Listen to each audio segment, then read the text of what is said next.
Pas de pessimisme du côté de l'Estac, mais il faut bien avouer qu'il sera difficile d'espérer ramener quelque chose de ce déplacement au Parc des Princes. Difficile, car les Parisiens sont dans une situation délicate avec 3 matchs sans victoire, dont 2 défaites d'affilée au Parc des Princes contre Saint-Étienne et Rennes.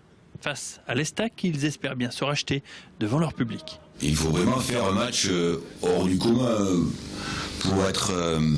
pour pouvoir avoir un bon résultat ou faire un résultat, on le sait.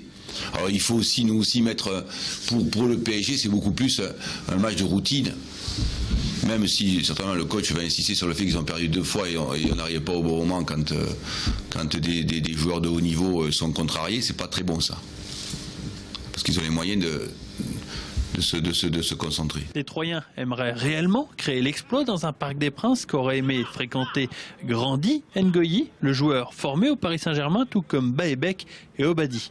Malheureusement, le joueur le plus utilisé par Jean-Marc Furlan cette saison a dû finalement renoncer. J'étais très déçu pour Ngoyi parce qu'il voulait essayer et Grandi, on est déçu pour lui. Nous on l'a empêché de s'entraîner ce matin, le staff.